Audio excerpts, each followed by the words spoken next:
그러나 무엇보다도 평화시장 일대 노동자들을 비참하게 만드는 것은 극히 불량한 작업 환경이었다.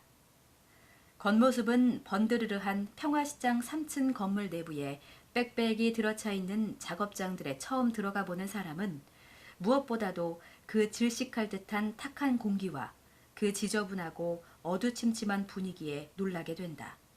그럴 수밖에 없다.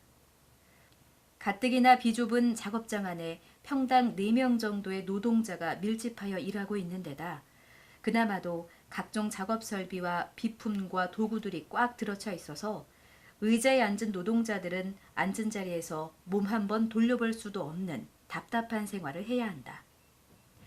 작업장 한 구석에 쌓인 원단 더미에서는 온종일 포르말린 냄새가 코를 찌른다. 작업 도중 쉴 새 없이 옷감에서 실밥과 먼지가 풍겨나와서 먼지가 많이 나오는 옷감의 경우에는 2~3시간만 재봉 일을 해도 머리가 하얗게 되며 점심시간에 작업장에 앉아 도시락 한 입만 먹고 나도 벌써 밥 위에 먼지가 뽀얗게 앉는 것이 보인다. 노동자들은 아예 온몸에 뒤집어 쓴 먼지를 털어버릴 생각조차 하지 않는다.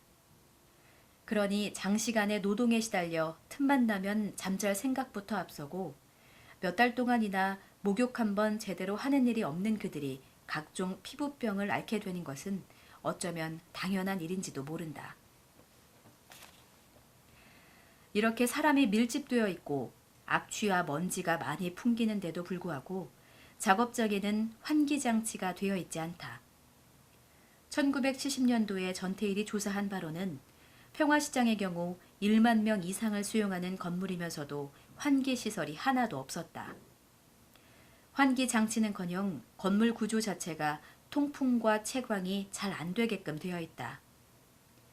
대부분의 작업장들은 3면이 벽으로 막혀 있고 출입구가 있는 한 면만이 복도와 통하는 구조로 되어 있으며 외부로 향하는 창문이 있어도 열고 닫을 수 없도록 되어 있는 형편이었다.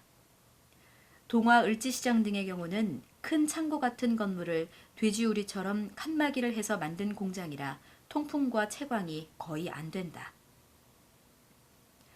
나쁜 작업 환경 중에서도 가장 대표적인 것은 앞에서도 설명한 다락방이었다.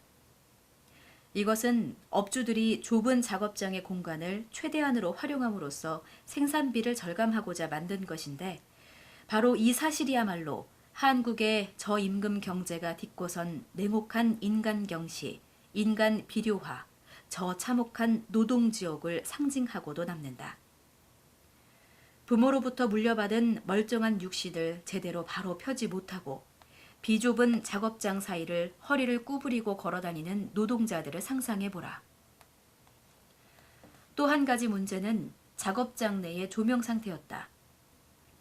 거의 햇빛이 들지 않는데도 조명시설은 극히 빈약하여 작업장 내부는 대낮에도 전체적으로 어두컴컴한 데다 노동자들이 작업하는 바로 눈앞에 백열전등이 켜져 있으므로 하루 종일 쐬는 이 눈부신 직접 조명으로 인해 거의 모든 노동자들의 눈이 항상 충혈된 상태이며 밝은 햇살 아래로 나오면 눈을 뜰 수가 없는 등 각종 눈병을 앓게 마련이었다. 이 밖에도 노동자들이 겪는 불편은 얼마든지 있었다. 예컨대 변소시설만 하더라도 남녀 공용 변소인데다가 시설량이 부족하여 불결하고 불편하기 짝이 없었다. 평화시장 2층의 변소 앞에서 거의 하루 종일 줄을 지어 기다리고 서 있는 정도였는데 2,000명 이상의 인원이 변소 3개를 함께 사용하고 있었다. 1976년까지도 대체로 마찬가지다. 상수도 시설도 극히 빈약하였다.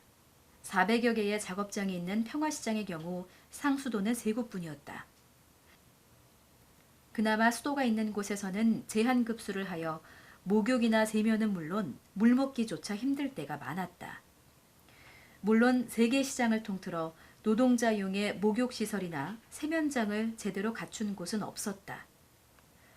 일거리가 많은 한겨울에도 난방시설이 전혀 없어서 노동자들은 동상에 걸리기 일쑤였고 서로의 몸에서 나오는 열기로 추위를 참아야 했으니 한여름에야 얼마나 덥고 답답할 것인가. 이러한 작업 환경 속에서 5년 이상을 일해온 평화시장 노동자들의 건강 상태가 어떠하리라는 것은 묻지 않아도 가히 짐작할 수 있을 만하다. 상식적으로 생각해 보더라도 첫째, 우선 영양을 제대로 섭취할 리가 없으니 영양실조. 둘째, 식사를 제때 못하고 소화시킬 여유도 없이 곧바로 신경을 쓰는 노동에 시달려야 하니 만성 소화불량증과 신경성 위장병. 셋째, 그런데다가 휴식은커녕 잠도 제대로 못 자니 몸 전체가 쇠약하고 얼굴이 누렇고 항상 피로해 보이며. 넷째, 온종일 먼지를 마시니 진폐, 기관지염, 폐결핵 등의 각종 호흡기 질환. 다섯째, 조명 관계로 시력이 약해지는 등 각종 눈병. 여섯째, 종일 허리를 못 펴고 앉아서 쉴 새 없이 손발을 놀려야 하니 다리가 붓고 허리, 어깨, 다리에 각종 신경통. 일곱째, 그 밖에도 여공들의 경우에는 월경불순 등 각종 부인병을 얻게 되리라는 것이 명백하다. 실제로 전태일이 1970년도에 조사한 바에 의하면 재단사 100% 전원이 신경성 소화불량, 만성 위장병, 신경통, 기타 병의 환자, 미싱사 90%가 신경통 환자임, 위장병, 신경성 소화불량, 폐병 2기까지. 평화시장 종업원 중 경력 5년 이상 된 사람은 전부 환자이며 특히 신경성 위장병, 신경통, 류머티즘이 대부분임. 또 설문조사에 의한 시다, 미싱사, 재단사 포함 126명 가운데 96명이 진폐, 폐결핵 등 기관지 계통의 질환에 시달리고 있으며 102명이 신경성 위장병으로 식사를 잘 하지 못하며 전원이 밝은 곳에서 눈을 제대로 뜰 수 없고 눈곱이 끼는 안질에 걸려 있다고 하였는데 병에 걸려 있으면서도 증상을 자각하지 못하고 있는 노동자들이 많다는 것을 고려하면 실제로 그들이 앓고 있는 질병은 전태일의 조사 결과보다도 훨씬 더 심각한 것이라고 보아야 할 것이다. 사정이 이러하니 평화시장 여공은 시집가도 3년밖에 못 써먹는다라는 말이 나오는 것도 무리가 아니다. 평화시장에서 5년 이상을 일하고 건강하다는 여공은 절대로 있을 수가 없으며 있다고 한다면 그것은 완전한 기적이라고 할 수밖에 없다. 이처럼 각종 질병에 시달리고 있으면서도 노동자들은 치료를 받기는커녕 자신이 어떤 병을 갖고 있는지조차 알지 못하고 지내는 수가 많다.